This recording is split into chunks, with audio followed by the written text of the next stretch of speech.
കഴിഞ്ഞ ദിവസങ്ങളിൽ കേരള തമിഴ്നാട് തീരത്തുണ്ടായ കടലാക്രമണ വാർത്ത എല്ലാവരും കേട്ടിരിക്കും. കള്ളക്കടൽ എന്നാണ് ഇതിന് കടലുമായി ബന്ധപ്പെട്ടവർ പറയുന്ന നാടൻ ഭാഷ. ടെക്നിക്കലി ഇതിനെ സ്റ്റോം സർജ് എന്നോ അല്ലെങ്കിൽ സ്വെൽ സർജ് എന്നോ ഒക്കെയാണ് പറയുക. ഉൾക്കടലിൽ വിദൂരമായ പ്രദേശങ്ങളിൽ ഉണ്ടാകുന്ന ചുഴലിക്കാറ്റോ അല്ലെങ്കിൽ കൊടുങ്കാറ്റോ ഒക്കെയാണ് ഇതുണ്ടാവാൻ കാരണം.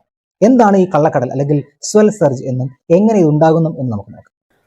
ആദ്യമായി കടലിൽ തിരമാല എങ്ങനെ ഉണ്ടാകുന്നു എന്ന് നോക്കാം. പ്രധാനമായും 3 രീതിയിൽ തിരമാലകൾ ഉണ്ടാകും. ഒന്ന്, കാറ്റിന്റെ ശക്തി കൊണ്ട്. 2, വേലിയേറ്റം കൊണ്ട്. 3, സുനാമി കാരണം.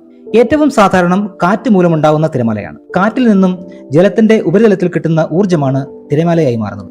തടസ്സമില്ലാതെ കാറ്റേൽക്കുന്ന ജലഭാഗത്തെ ഫെച്ച് എന്നാണ് പറയുന്നത്. ഫെച്ച് എത്രമാത്രം വിസ്തൃതമാകുന്നോ അത്രയും ഊർജ്ജവും അതനുസരിച്ച് തിരക്ക് ശക്തിയും കൂടും എന്ന് മനസ്സിലാക്കാം. എങ്ങനെയാണ് സ്വെൽ സർജ് അല്ലെങ്കിൽ സ്റ്റോം സർജ് ഉണ്ടാകുന്നതെന്ന് നോക്കാം. കടൽ ജലത്തിന്റെ ഉപരിതലത്തിൽ വീശുന്ന കാറ്റ് ജലത്തിൽ ഒരു ഫ്രിക്ഷണൽ ബലം പ്രയോഗിക്കും. വെള്ളത്തിനെ കാറ്റിന്റെ ദിശയിൽ തള്ളുകയും ചെയ്യും. ഇതിനെ എക്മാൻ ട്രാൻസ്പോർട്ട് എന്നാണ് പറയുക. ഭൂമിയുടെ കറക്കവും കോറിയോളിക് ഫോഴ്സും കാരണം കാറ്റുകൊണ്ട് ചലിക്കുന്ന ജലം ഉത്തരാർദ്ധഗോളത്തിൽ, അതായത് നോർത്തേൺ ഹെമിസ്ഫിയറിൽ കാറ്റിന്റെ ദിശയിൽ നിന്നും 45 ഡിഗ്രി വലത്തേക്കായിരിക്കും നീങ്ങുക. സദേൺ ഹെമിസ്ഫിയറിൽ, അതായത് ദക്ഷിണാർദ്ധഗോളത്തിൽ ഇത് 45 ഡിഗ്രി ഇടത്തേക്കായിരിക്കും ചലിക്കുന്നത്. ഭൂമിയുടെ കറക്കം നോർത്തേൺ ഹെമിസ്ഫിയറിൽ ആന്റി ക്ലോക്ക് വൈസിലും സദേൺ ഹെമിസ്ഫിയറിൽ ക്ലോക്ക് വൈസിലും ആകുന്നതാണ് ഈ വ്യത്യാസത്തിന് കാരണം. കടലിന്റെ ഉപരിതലത്തിൽ നിന്ന് താഴേക്ക് പോകുന്തോറും എക്മാൻ ട്രാൻസ്പോർട്ടിന് വേഗത കുറയുകയും ചെയ്യും.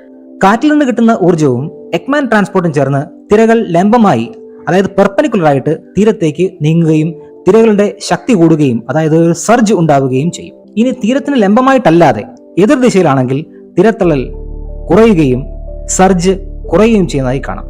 തീരത്തിന് ആഴം കൂടുതലാണെങ്കിൽ, അതായത് കോണ്ടിനെന്റൽ ഷെൽഫ് കുറവാണെങ്കിൽ തിരത്തള്ളൽ അത്ര കാര്യമായി തീരത്തെ ബാധിക്കില്ല. എന്നാൽ ആഴം കുറവുള്ള തീരമാണെങ്കിൽ, അതായത് കോണ്ടിനെന്റൽ ഷെൽഫ് വിസ്തൃതമാണെങ്കിൽ ശക്തമായ സർജ് ഉണ്ടാവുകയും ചെയ്യും.